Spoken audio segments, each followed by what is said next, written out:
Good evening, you're about to listen to the Odd Pod. We don't know why, however we are grateful you chose to. We do wish to inform you that the views, opinions and overall morality do not necessarily reflect those of the station, sponsors or musical entities. If you should choose to continue, and we sincerely hope that you do, just know, we try to advise you against these actions and we are not responsible for any damage done to your sanity, morals or ideals. Thank you. Here comes that terrible siren.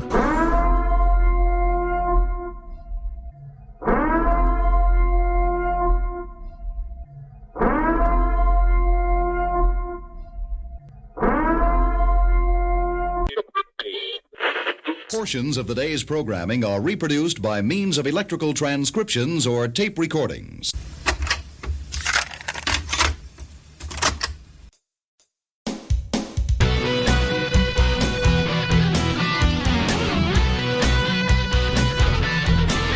And now, broadcasting from the heart of Metro Detroit, you're listening to the Odd Pod. Double the D's for double the fun. We'll do it live! Hey, this is Jeffrey from Tucson, Arizona. Yeah, I got a question. Why people these days are so freaking stupid? And why do I have to fall into the social media trap? That's just my question of the day. Good evening, ladies and gentlemen. You're listening to the Odd Pod on TapDetroit.com. I'm your host, Odd, and in the studio with me tonight is my good friend, Nice Guy Mike. Hello. And Mr. Robbins. Hello. All right, so tonight we have another one of our conversations where we are picking a topic and we're going to run with it. But that call that just played came into the Fun Time hotline yesterday, I think it was. So I figured I'd throw it in and just quickly answer the question. One, why are people so freaking stupid? They're not. So here's the thing. This is something that I actually tried to get across to a friend of mine the other day, is that there is a big difference in my head between stupidity and ignorance. Stupidity can't be helped. Ignorance is willful. I will never fault someone for being stupid, but I will always fault them for being ignorant. Now, that answers that question. Why are people so stupid these days? They're not stupid. They're just ignorant. There's so much information out there. There's too much information, honestly, in some things. So you don't know what's true and what's not anymore. So people are in so many different directions. So that's why they seem stupid to you. I think it's more ignorance, not necessarily stupidity. Now, the second question that you ask, why do you keep falling into the social media trap? That's on you, bud. It's designed that way. I'll tell you that. And, you know, it's easy. It's in our pocket. It's wherever we go. You know, you go take a shit, you got 15 minutes where you're scrolling your phone. You know, you've got no choice. Well, you do have a choice. You can make that choice to unplug and step away. Social media is designed to keep us coming back. It's why our feeds are aggregated the way they are. They're on our interests. The more people you interact with, the more varied your social media feed is. So, you keep falling into the social media trap due to your own devices. Honestly, it's you. So if you want to get away from it, unplug, turn it off, walk away, go outside. That's simple. Find something else to do with your time. Walk a dog. Something, anything. I want to say hello to our chatters in the chat room right now. We have Mr. Brown. How you doing, Mr. Brown? We've got Hoodus, which is our complaint department. So if you have an issue with anything that you hear tonight, make sure you send it to Hoodus at Tap Detroit. And we also have a new person in the chat room. His name is Lenny Hunt. He actually runs a podcast of his own, and it is called Pint Good Beer. And actually, no, that's not right. Hold on. Nope, I had it here. I wrote it down. I swear I wrote it down. And now I'm trying to find it. I'm an idiot. But anyways, Lenny is from a different podcast. It's called the Mr. Good Beer Podcast. You can find it on iTunes and Spotify. He actually messaged me the other day and said that he really enjoyed our show and was interested if I would be willing to check his out. And I do like his. It is a short form podcast, so each episode is about 3 to 7 minutes long, and it's like three buddies having a beer talking about whatever happens to come up during that session of drinking. So if you want by all means, please go check out Mr. Good Beer podcast. I'll even be nice and put a link with it when we post this show. But anyways, Lenny, thank you for joining us tonight. I see you in there. And to everyone else who's listening and not in the chat room, thank you. This should be an interesting show. Now that we've gotten that taken care of, we're talking veganism tonight. Veganism, vegetarianism, carnism, and even eating bugs. Because, so, Mikey, nice guy Mike, how long have you been vegan? Since April 1st, 2013. Okay. That's serious. When you know the exact date, that is serious. Well, April Fool's Day. April Fool's Day. As a joke. It was a joke. Everyone thought it was a joke. It was going to be for 30 days. It was going to be for 30 days, and I felt so good I just kept going. And going and going. Hey, but there's nothing wrong with that. If you saw, if you saw changes and results, that's perfectly fine. That's why people make changes in their life. Which you did, because you dropped a shit ton of weight. Yeah, and that's another issue as far as is veganism healthy. When I started in 2013, there was no cookies that I wanted to eat. There was no ice cream that I craved. There weren't an Impossible Burger, Beyond Meat. There wasn't none of that. It was a black bean burger, which tastes like beans. But now I can have an Impossible Whopper, and it tastes to me like a Whopper. Yeah. And I have gained a substantial amount of weight back. But that's a different issue, I guess. That comes with any diet, though, or change. You can go on a diet and lose weight, but then eventually it creeps back. I lost, believe it or not, 120 pounds, and it's creeped back. So, I mean, don't put yourself down. I was in the same boat around... I could probably claim 150 pounds, and everyone said I looked too thin. Anyways, I went up. We started a slow ascend, but again, it was very hard in the beginning when I started veganism to eat 5,000 calories of lentils and spinach and quinoa, things that I had never eaten before. That my world was. And vegetables, just in general. Go ahead and try to eat 7 apples. You're just not going to do it. But put a bag of chips in front of me, Lay's salt vinegar chips. The whole bag is gone in one sitting. That's 1,500 calories wasted. Yeah. So that's where the weight gain is a little... And you know what? I'll be honest with everyone, too. About 5 or so years ago, I, too, went on a diet and lost about 230 pounds. My divorce was final. That was good. I got that one. See, this is what we do. But I didn't even want to go there.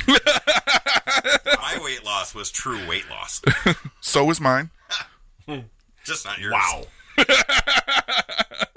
No, and coming back to what you said about when you lost 150 pounds, I don't know if Odd remembers this, but I had actually come over here one time when I lost all that weight, and he looked at me like he was scared for me because I had lost so much weight. Yeah. I believe he thought I had cancer or something and was dying. Well, if it hadn't been... asked me that, too, if I was sick.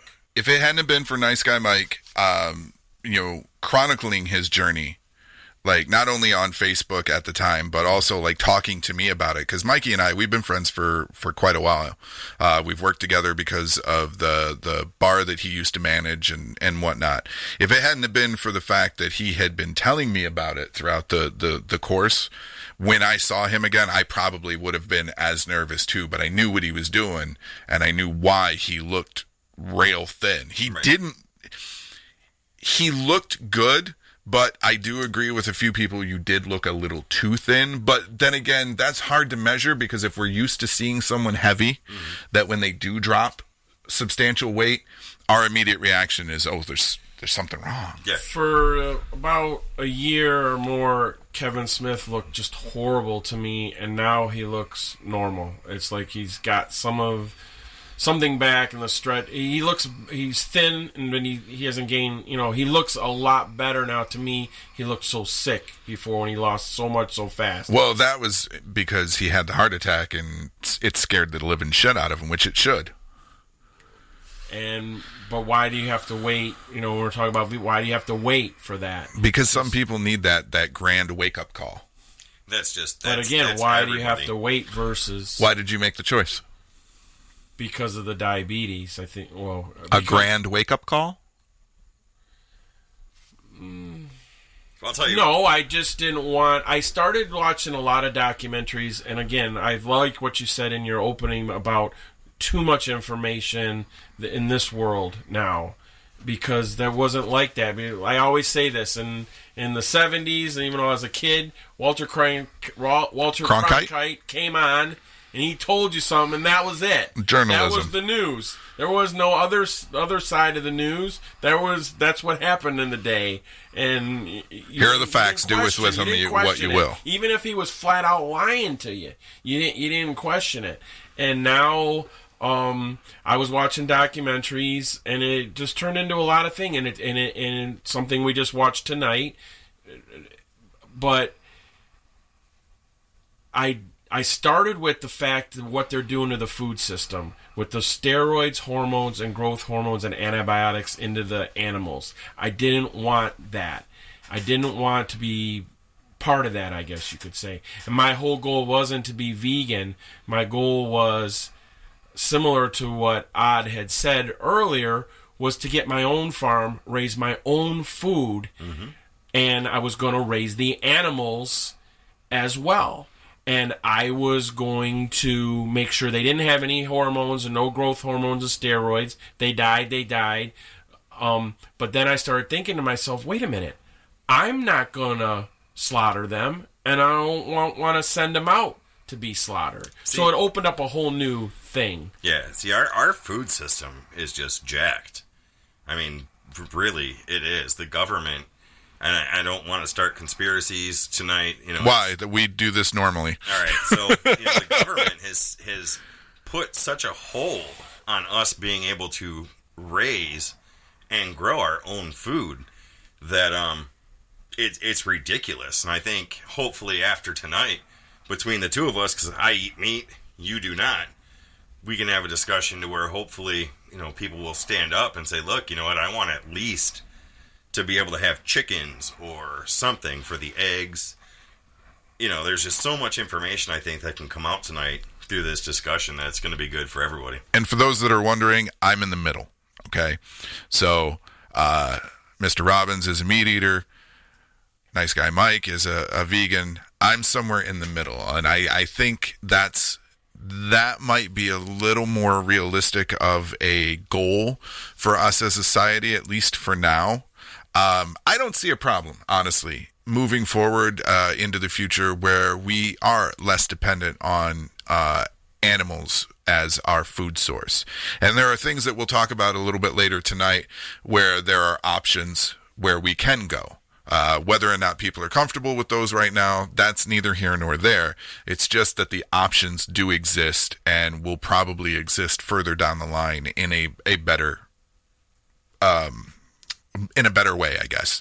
By raising your own food, believe it or not, your own animals, whether it's chickens or if you have property with cows, pigs, by raising your own food, you have more control, and I think it's safe to say that you would be less dependent on them because you have control over what you use, what you don't use.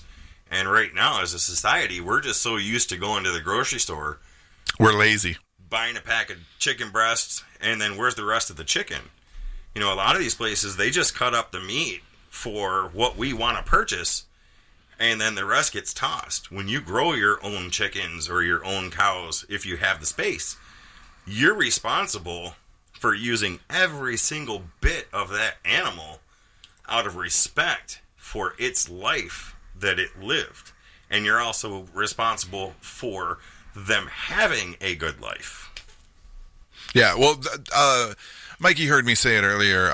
It's something that Ollie and I have talked about quite a bit. If we ever end up coming into a substantial amount of money, my goal or my dream would be able to go out to somewhere like Hillsdale County or whatnot and get a plot of land with a nice little house on it and raise chickens, raise food for ourselves. So grow vegetables and stuff that we want, stuff that we're going to use, put away for winters and stuff when we can't grow. If I had enough land, I would rent off the grazing rights and make an agreement with, possible farmer or whatnot. And okay, your animals can graze here, but I want some of the beef when you take the animals to slaughter, etc. Yep. Like, that is my idea of the perfect life at this point, is being as far, not necessarily off the grid, but as self-sufficient as humanly possible. Like, I'd put solar panels on the top of the house. I'd put a windmill or a wind turbine up to help generate some energy and whatnot. Like, I don't necessarily, at this point in my life, want to be dependent on the government to give me shit anymore. Yeah, but the problem is, and I know a few friends who have done exactly that. They've went out and they've went to the country, northern Michigan, and bought property, 10, 15, 20, 30 acres. But even with having 30 acres, let's say, they still have to go by the city ordinances on how many animals they can have, which animals they can have. So the government really, even local government, puts a hamstring on us as to what we can do. At that point, though, then I would go somewhere like down south, like back into Kentucky. Yeah. And they don't have near as many restrictions. They just want you to take care of the land and the property that you have around, and that's it. That's it. Now, I know Mikey doesn't necessarily like the idea that there should be a happy medium. To me, there isn't a medium. There isn't a medium on using the term humanely slaughter. It's a different mindset that I have, and that's why reducing, I can see that I could push for that because it would be a great thing, but it's just hard for me to put my head around how either you kill them or you don't. And that's fair. I understand that stance. I really do. But you also have to understand America as a whole, there's no way in hell you're going to just flip a switch and everybody's going to be okay with it. I flipped a switch. Yeah, but you're an individual. We're talking people, not person. Yeah, but one person at a time. I'm not really an advocate because I don't know if I see that it's like hitting your head up against the wall. People would have to come to you. You have to catch younger people. I know no different. I was brought up eating steak and hamburgers and chicken and knowing how good can we mention that documentary that we watched? Yeah, Meet Me Halfway is what we watched earlier. Yeah, Meet Me Halfway. This one was very interesting.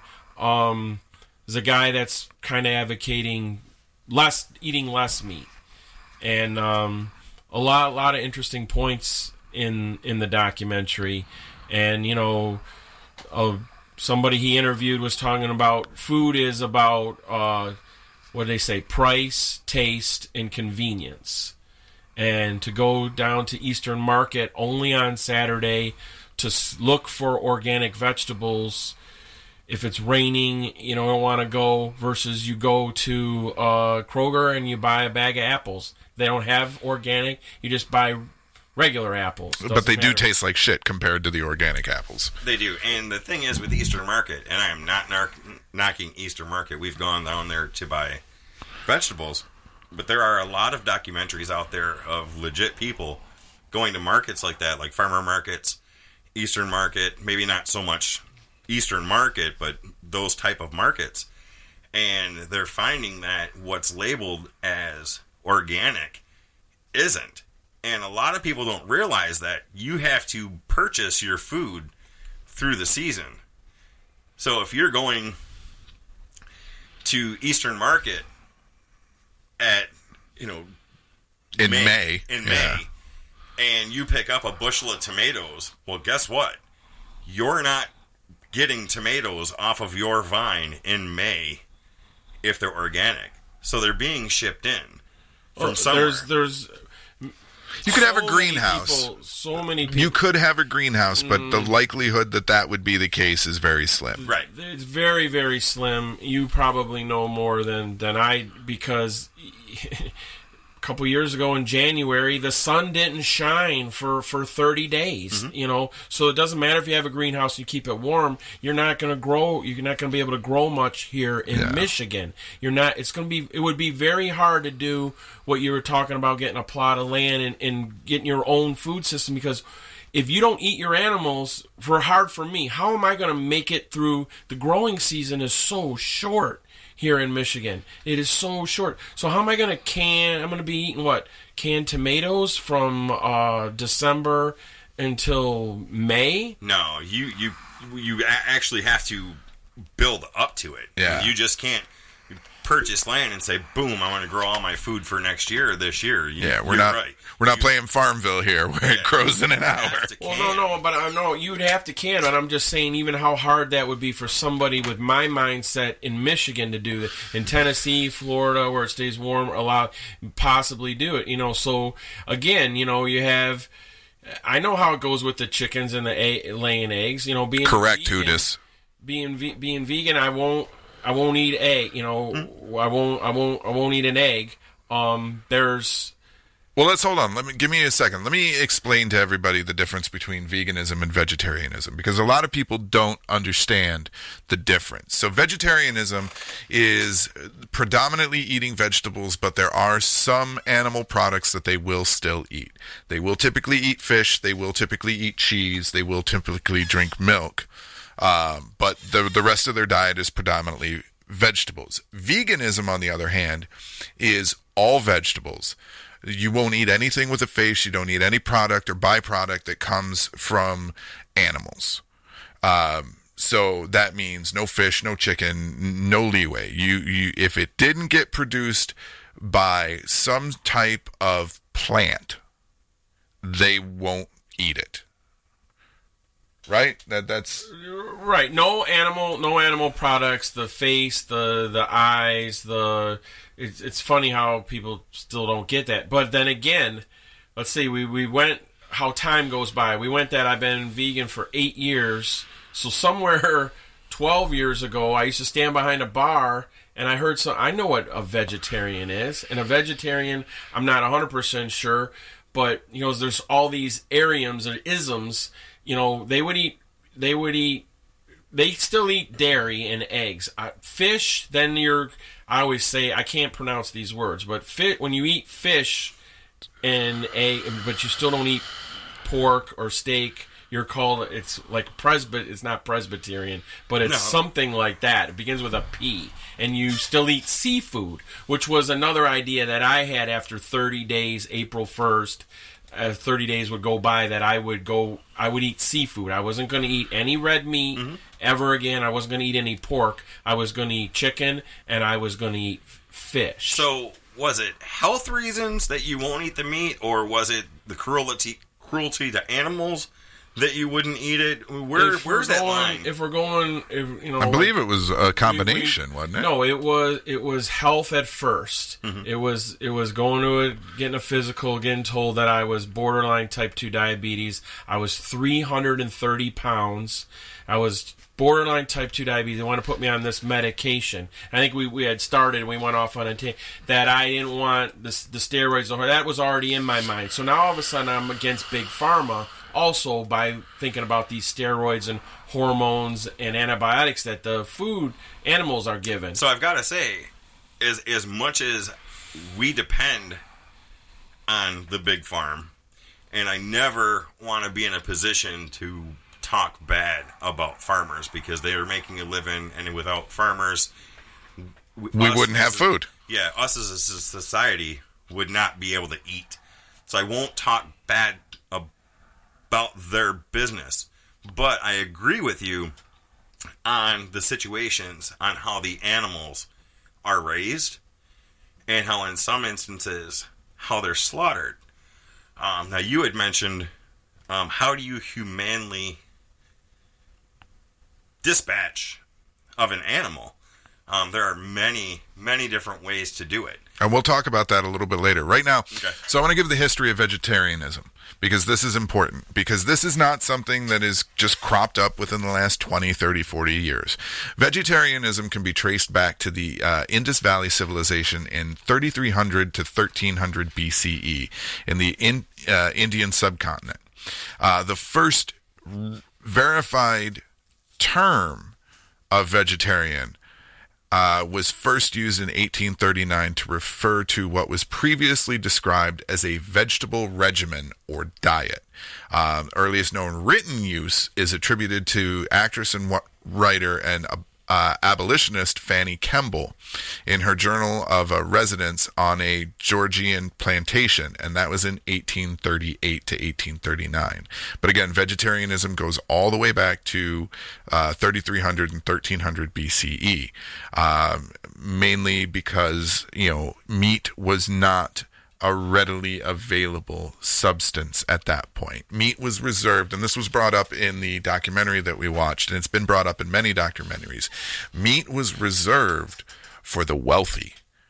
The serfs and the peasants and everything, they ate beans and slop and grains and bread and whatever they could grow and keep for themselves that wasn't being taken by, either the government of the time or the kingdom or whatever. Yeah, back then we were scavengers. Yeah. I mean, we ate whatever we could find, as far as, nuts and berries and beans and... But early vegetarians included Indian philosophers such as Mahavira, Akara Kundakunda, and the Tamil poet Valuvar, the Indian emperors Chandragupta, Maurya, and Ashoka, Greek philosophers such as Empedocles, Theophrastus, Plotinus, and others, and the Roman poet Ovid, and the playwright Seneca the Younger. So we've got a history here. Vegetarianism established itself as a significant movement in the 19th century Britain and the United States. A minority of vegetarians avoided animal food entirely.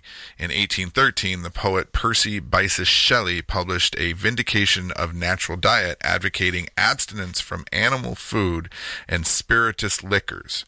In 1815, William Lambert, a London physician, stated that his water and vegetable diet could cure anything from tuberculosis to acne.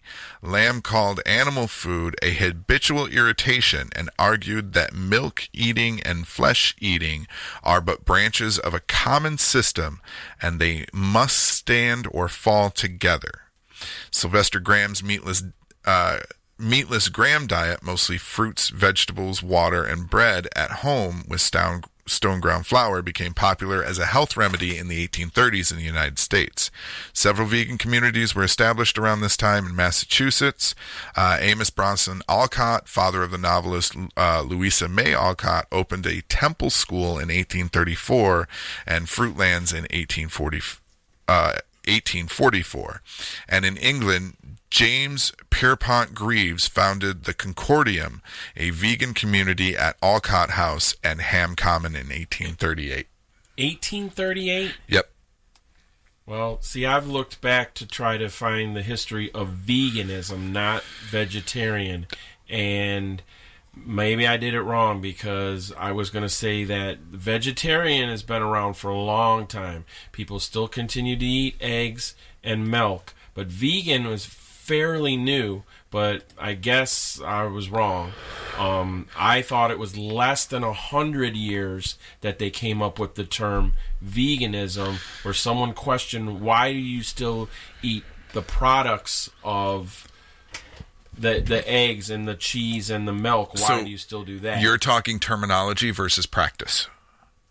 So the practice has been around a lot longer. Practice, okay. But the terminology vegan is still fairly new. Yeah, and Okay. it's 1944, by the way. it's become more publicized in the last 20 or 30 years because of animal rights activists and stuff, Well, animal Celebrities, rights too. activists Yeah, celebrities. always will stand up. Animal rights, See, that's a whole other subject. Animal rights people, we were, like part of this was supposed to be like maybe animal rescue and dog rescue that I'm into also, which is a weird thing with me being vegan, which I could get into.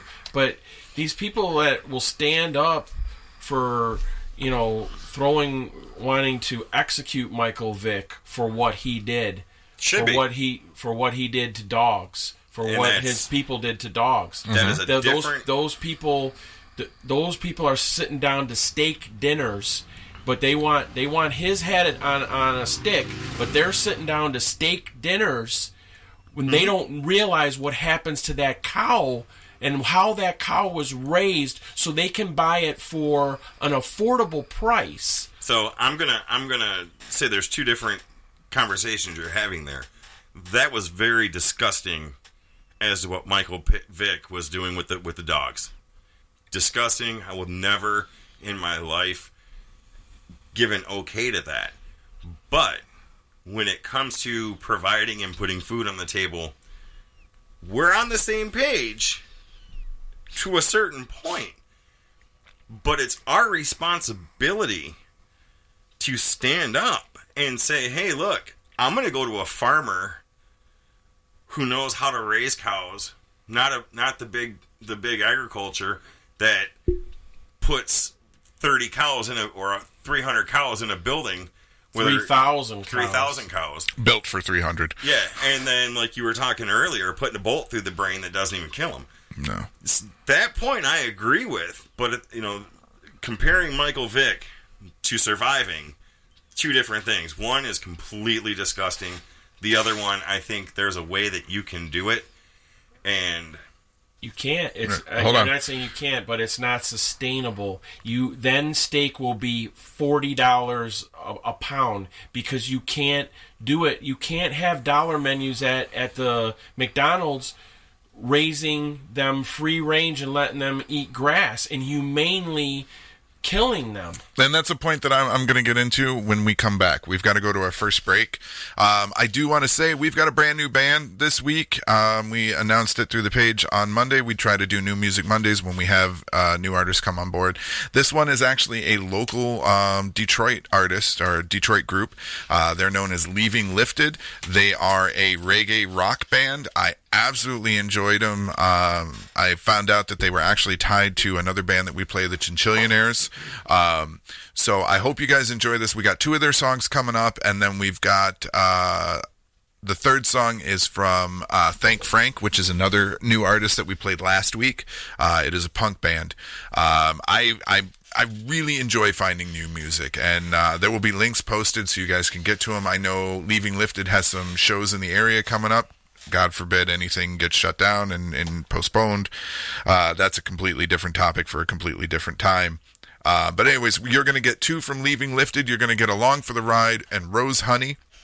And then you're going to get Feed the Kids from Thank Frank. You're listening to the Odd Pod on TapDetroit.com. And we're talking veganism and vegetarianism and whether or not that there is a happy medium that we can get to. We will be right back. Enjoy this music. Now it's time for the Odd Pod's Patreon shout-out. Big thanks to Justin Burnside and Zaldor of Zaldor's World Podcast for becoming a patron. We hope you enjoy our long, uncut and girthy episodes until you're fully satisfied and left shaking from laughter. For everyone else, you can join our Patreon too. Just head to patreon.com/theoddpod. Become a patron and reap the benefits today.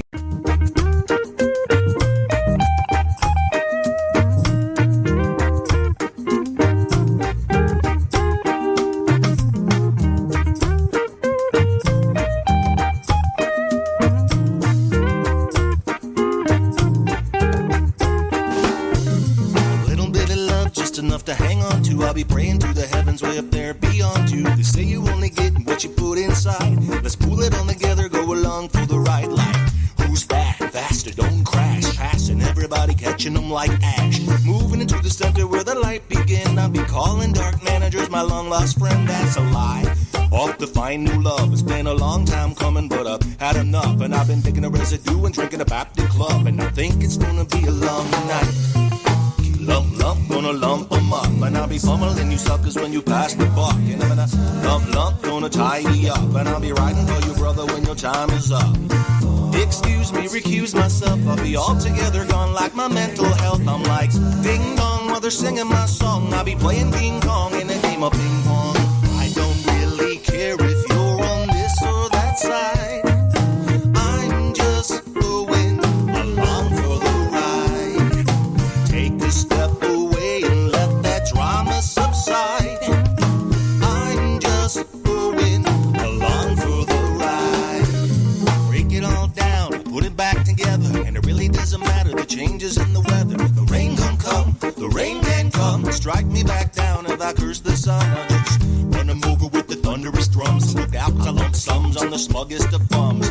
He said, she said, the sheep get bled, but at least they're fed. I'm a monster playing piano inside. I smash their little fingers with the power of God. They're just stick-up kids, lifetime bids. Look at all that bullshit that they did. Lump, lump, gonna humpty dump. I'm gonna leave it in a letter while I spill my guts. Lump, lump, gonna lively up. And I'll be riding for you, honey, when your time is up. Doesn't ask the rain while she's dancing now. Little children are hungry and gonna die. We'll have to answer in the final moment for the bad stuff that we've done. I don't really care if you're on this or that side. I'm just going along for the ride. Take a step away and let that drama subside. I'm just going along for the ride.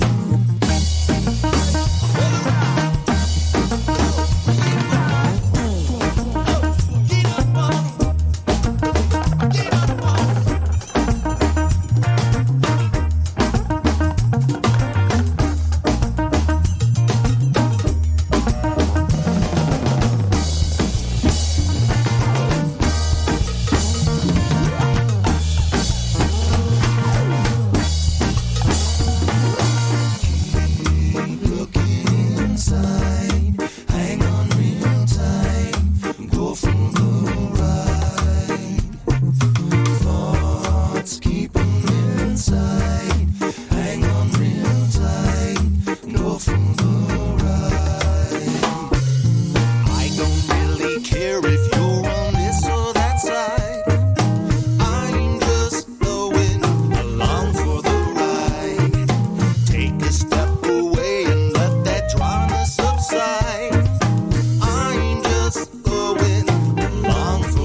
Fall down, ring around, Rosie honey, everybody all fall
you tired of incense that stinks?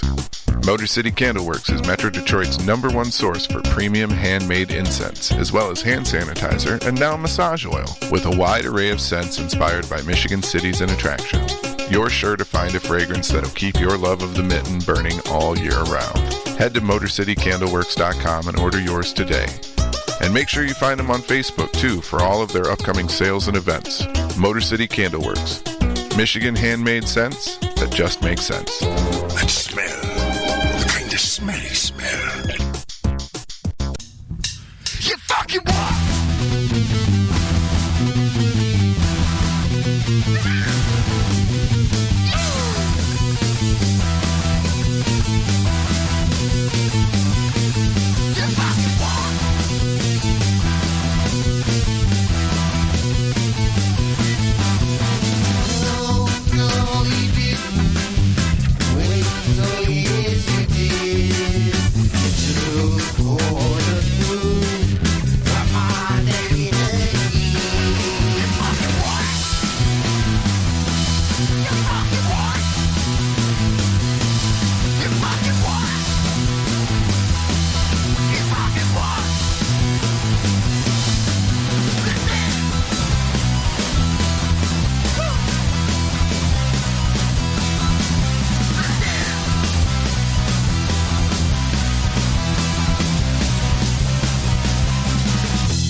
This just in.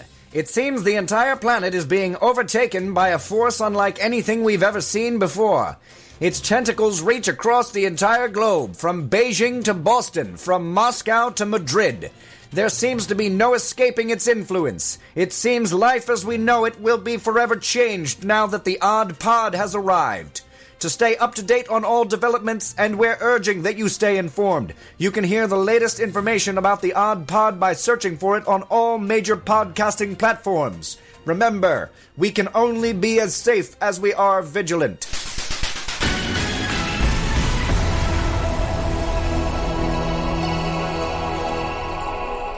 All right, this just in, just so you guys know, Mr. Brown has put into the chat for all the listeners of the Odd Pod that the Motor City Candleworks is offering $5 shipping on all website orders. So that means no matter what you order, shipping is only $5. So that's a good incentive to order quite a bit of the good smelly stuff that Mr. Brown does.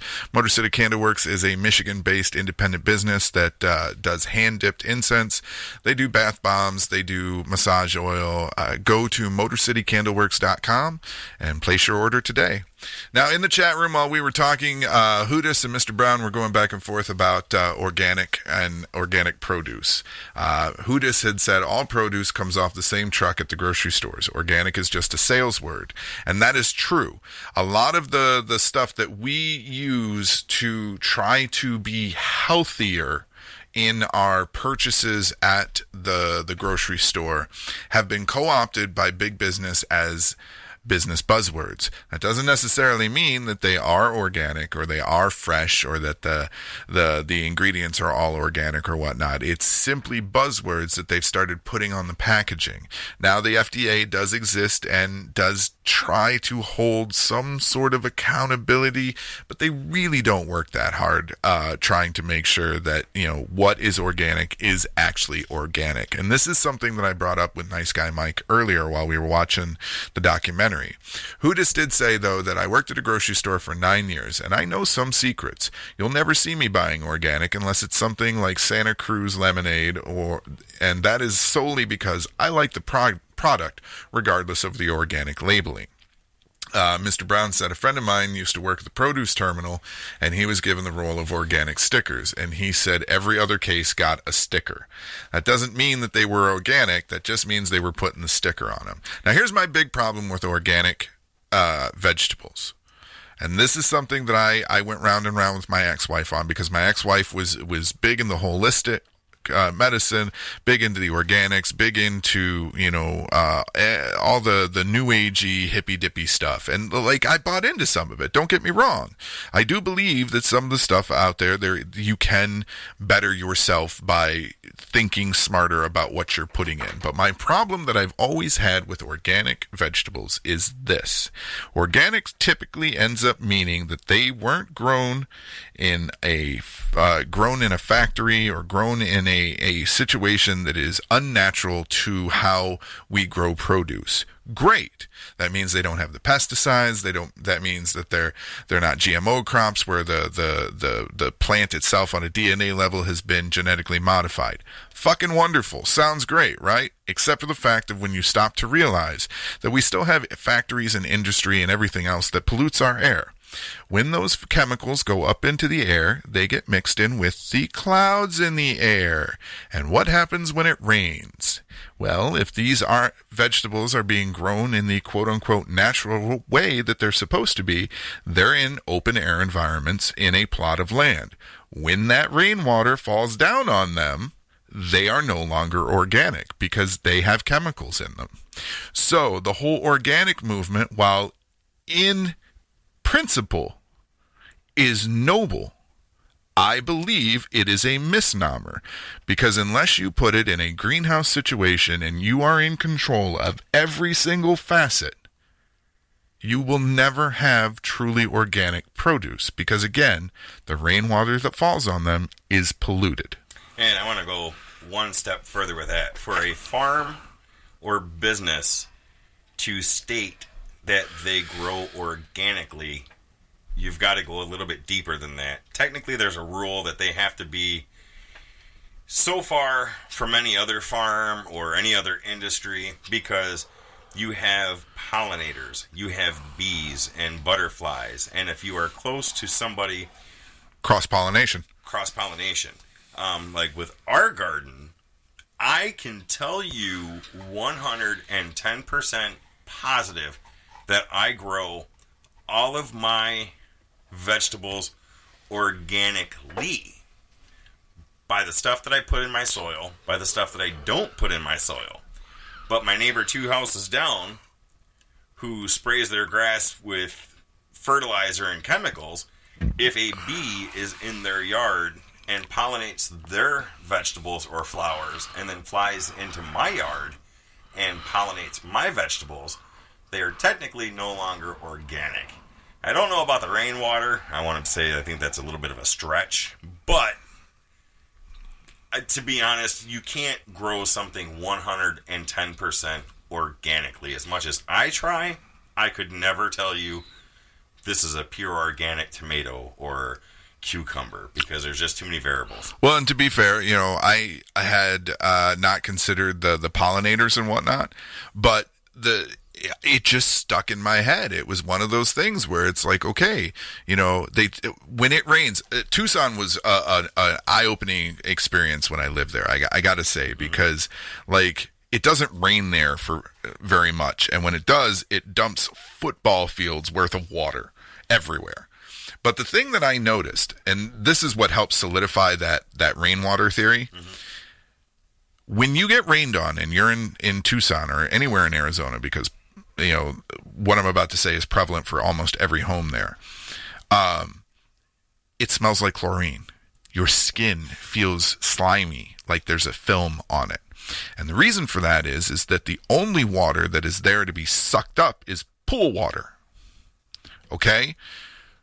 If the pool water and the chlorine can be sucked up through, evaporation and go up into the clouds and then get rained back down on you, to me, that stands to reason that, again, like I said, the factories that are putting off, toxic fumes or whatever, those are going up into the air. It stands to reason that that's going into the clouds as well. So then, but with that theory, if you live on acreage, or let's say up north or down in Tennessee to where you're away from the city, then all of that evaporation is coming from the vegetation, the woods, the trees. So that minimizes the chemical content that's going in. Somewhat, yes. But you still need to worry about who's next to you. Good example. The front of my house, from one side to the other, is a strawberry patch. I had a guy come out and ask if he could sell us some fertilizer, and I was like, absolutely not. We don't fertilize our grass. We don't do anything. We got enough bullshit here, buddy. Yeah, and, but my neighbors next to me and 2 houses down, they have a fertilizer company come out and spray. When I catch them, I ask them, please do not spray in this direction. But with wind and stuff, I can't control the wind, and I do the best I can. So, there's definitely between, heirloom seeds and cross-pollinated seeds and different varieties, you've got to watch it. And even the dirt that you buy from these big box stores like Home Depot, they say they're selling organic dirt. Well, dirt in its own is organic. Organic. You can't get more organic than dirt. So you really, getting back to, were we talking about that on the break or a few minutes ago? We're half and half. Yeah. So what I would suggest was, when we went back on the air, is if you see a company at the grocery stores, whether it's Kroger or Myers or wherever, that states that they are organic, I would look up that business online and see what type of business they are, because a lot of times, in a lot of cases, these organic meat growing companies or vegetable companies are a subsidiary of said grocery store. It's just named so it can have separation. Yeah. And then that's a big problem too, is the transparency in where our food comes from. Yep. So let's go to someone who tried me to spend my summers working on an organic farm. Oh yeah, I remember that. And agreeing with a lot that was said. Not so much, I'm not a scientist, we could look it up. When you have salt water and minerals and you put that in the water and you evaporate the water, the salt and the minerals stay. So I don't know about the chlorine getting evaporate. I'm not going to argue that, just like you had a little bit with the rainwater, and discounting that as being organic. I was on a farm where a man hasn't sprayed his land since he owned it, and whoever owned it before him hadn't sprayed his land. If I agree 100%, we did that theory. He's got 80 acres. The side 80 acres to him, nobody farms. The back behind him, nobody farms the front. But to the side of him, somebody farms. They farm GMO. And so, again, I agree with that about, we say the same thing. A crow eats a seed over there, flies over over the organic farm's land, and defecates, then he's contaminated the organic farm. No, I mean, I wouldn't say that. Well, the pollinators, I agree with you on the pollinators and the bee. There's supposedly no such thing as organic corn, because it gets gotten cross-pollinated. Corn is a completely different conversation. Corn cannot be organic because years ago, 20, 30 years ago, there's a company called Monsanto. Yeah, Monsanto. And they were actually one of the companies that came up with Roundup, which a lot of the farmers were spraying Roundup to kill the weeds so they could plant their crops. And it became so bad that it actually put a spike into cancer because of the chemicals that were going in it. And they created a strain of corn. Now follow me here, and you can look this up online. You can check it out. They created a strain of corn that is resistant to Roundup. So corn can never be, in my eyes, organic. I don't care if you're using those seeds, those corn seeds corn cannot be. But if you're not using those corn seeds, then you have organic corn that is possibly still out there, according to some people who sell seeds. Again, buzzwords that people are buying. For us to come back off a break, and for someone 9 years ago say that they worked in produce at a grocery store, and this box got the label of organic and this box didn't. Man, I hope that was what was going on 9 years. 9 years ago, nobody was looking for organic vegetables. Mm-hmm. Nobody thought about some people buying organic. Very few, because the movement hadn't gotten enough. Right, the movement of veganism and all is exponentially growing, and it's still super small. You have to, but organically grown, I agree with. If you're to get certified, for this farmer to get certified, the things you got, the hoops that you got to jump through are unbelievable. So he goes with organically grown. I know for a fact that you lost the whole crop of potatoes because they weren't sprayed. I know for a fact that every piece of corn that comes off his farm, and again, I'm not technical on every piece of corn has the bug on the top of it, whatever that bug is, whatever it's called. Every one, it's live food. Mm-hmm. It's live food. It's not that they spray it. They do it out at my house in the springtime. They spray a field. Everything's green. The field looks like fall time. Then they put down their seeds of either soy, corn, or sugar beets. Those are the three. Those are the three crops, and they rotate them tiny bit. One year it's the one year it's the corn, then it's monocropping. And the only thing that will grow are their seeds because of the Roundup and about what you said about the corn, which I agree. Well, I would trust a company or a farmer that use the words organically grown, meaning that they at least try to put the effort in it, than stating, "Oh, this is organic, this is healthy for you," because, like I said, that is a sales ploy. Now, Hootis in the chat wanted to point out that some things evaporate and some things don't, talking about the rainwater. And he did say, though, that remember, acid rain does exist. Now, I agree. This comes from a website called EcoWatch. And, of course, you take it with a grain of salt because we don't have time to vet it. But the research from the National Atmospheric Deposition Program, which works with the Department of the Interior's U.S. Geological Survey, found that toxic forever chemicals per and polyfuric alkylide, my mouth didn't want to say that one, substances are present in rainwater samples from across the country. The substances are dubbed forever chemicals because they do not degrade in the environment.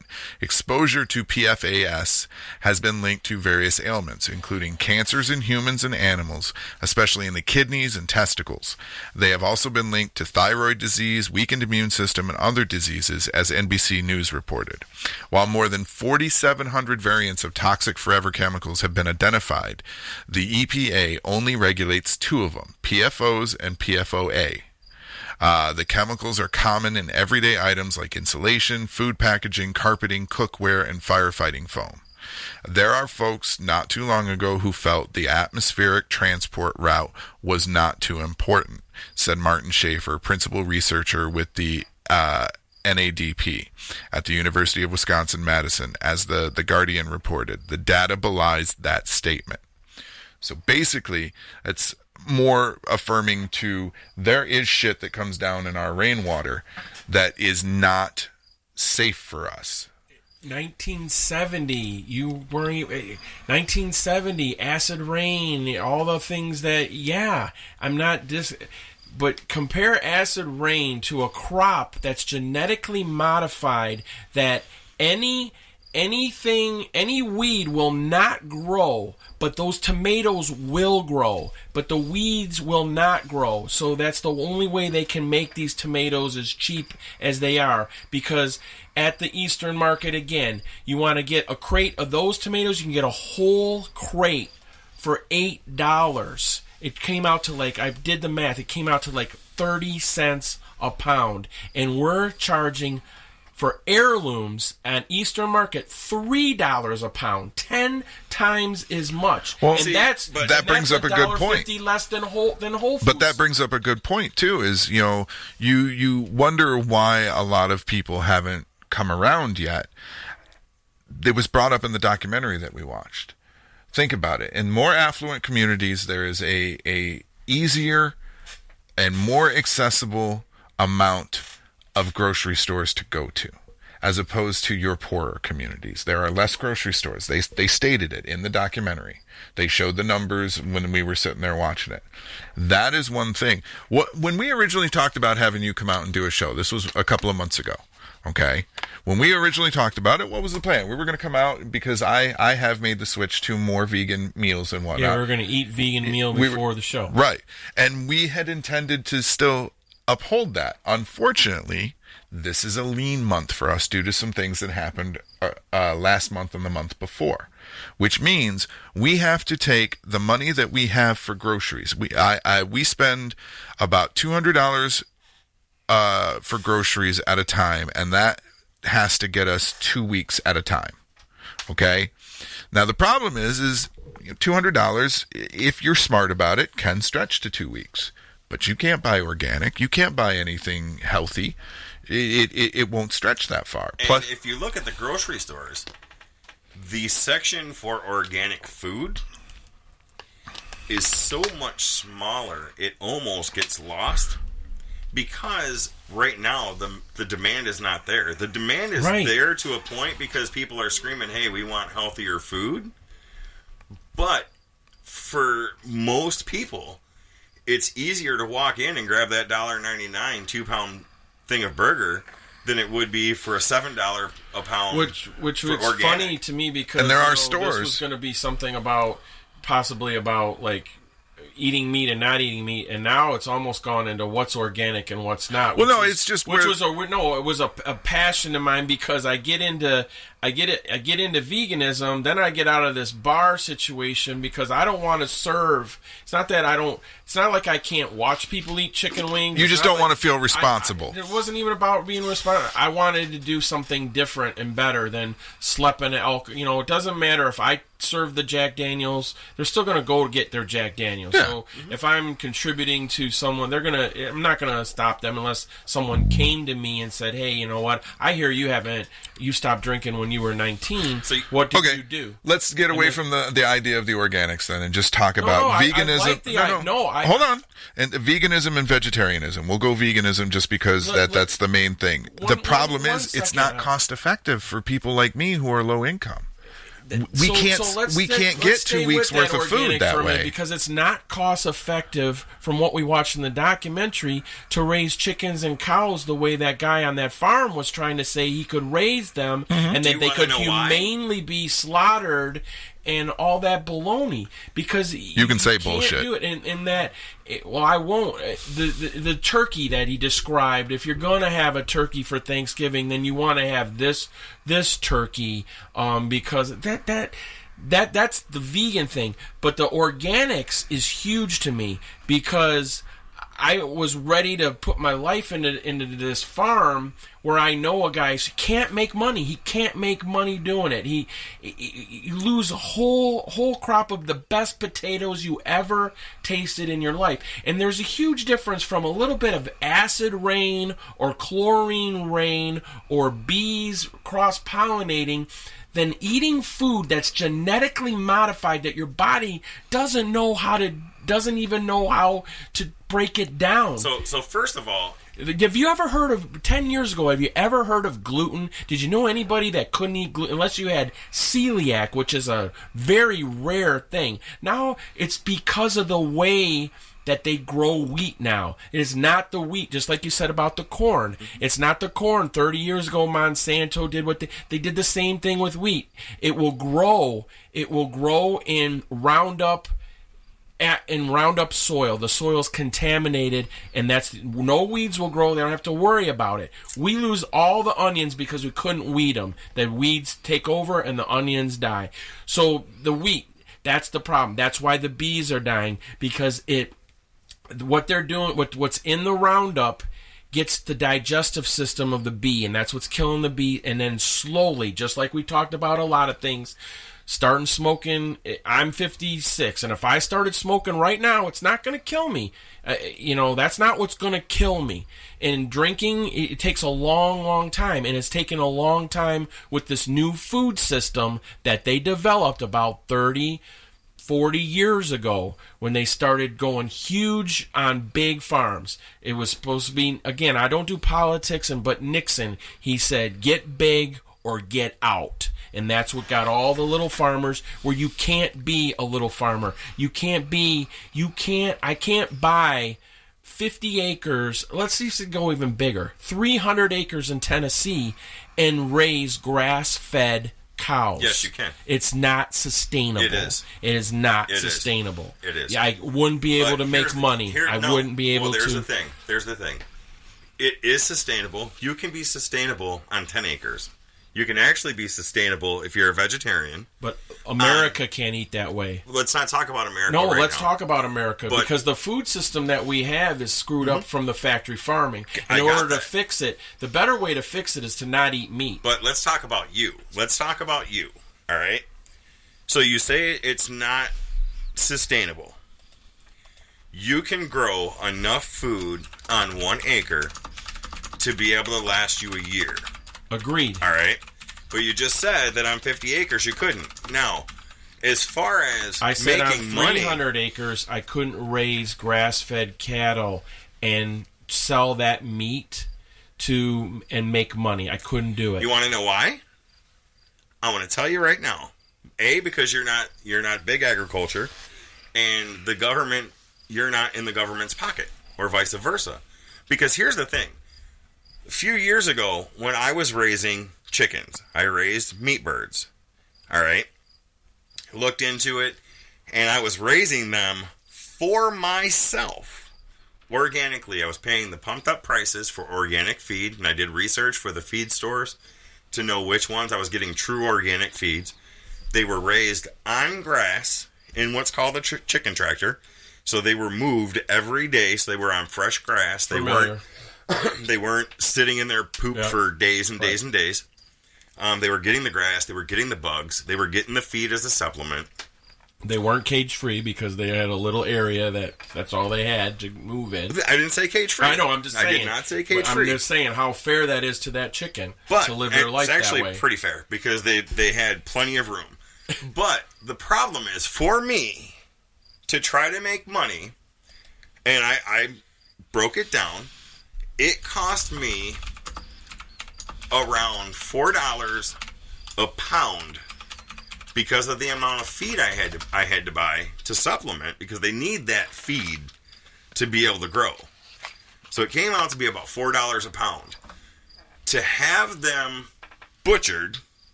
to be able to sell them, you have to have the USDA stamp on them. Now, there's workarounds. We're not going to get into that. But in order to do that, you have to take them to a USDA facility who charge you anywhere from $5 to $7.50 a bird to slaughter that bird.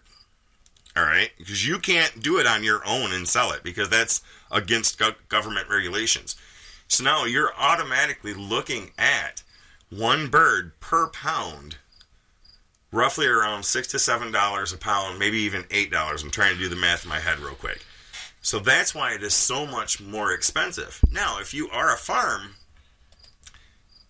that can sell organic chicken, you have to have a $200,000 facility per the USDA, and they have to come out and inspect it, and you have to buy all the licenses. So the government's got you coming and going. Now, there's workarounds. I've learned the workarounds, but I no longer raise the chickens just because it's time and money and not having enough space.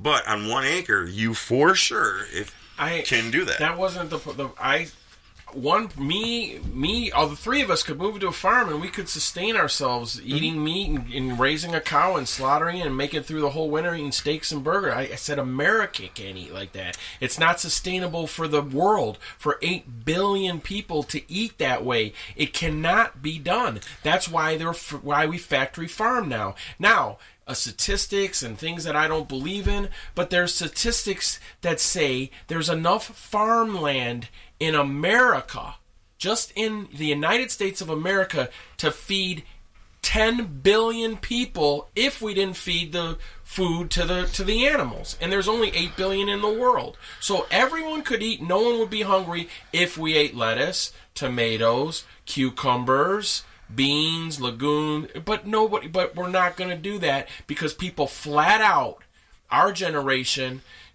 some people like me, somehow, like I say, I was awakened. We started to go into why I did it. We started to go into because of the health and then compassion for animals. And then it's not, right now, my diet is not healthy. There's Amish people who eat their animals and grow their vegetables and eat their cows and eat the fat, and like the people in Tennessee, like I said, you're saying they drink raw milk. They don't strain it. I seen them drink it right from the jar. They drink it right from the jar. They want the bacteria. They want all that because they're into fermenting and stuff like that, which of being a vegan, I could want to get into more. You should, because fermenting a lot of stuff is great. I mean, we've got Scolbies growing at our home. We've got mothers and... Okay, we got to go to break. We will be right back. You guys are going to get The Rumors Want Ya, The Lonely One's Real Big Trouble, and Snatch the Snail. She doesn't even know you're listening to the Odd Pod on Tap Detroit. Stay with us. We've got more, whether you want it or not. Thanks for checking out the Odd Pod. If you want to hear the whole show, consider becoming a patron of our Patreon. Head to patreon.com/the Odd Pod. We're also all over social media like an STI that won't wash off. Head to tapdetroit.com/the Odd Pod to follow us today. We're already following you, and you forgot to buy milk.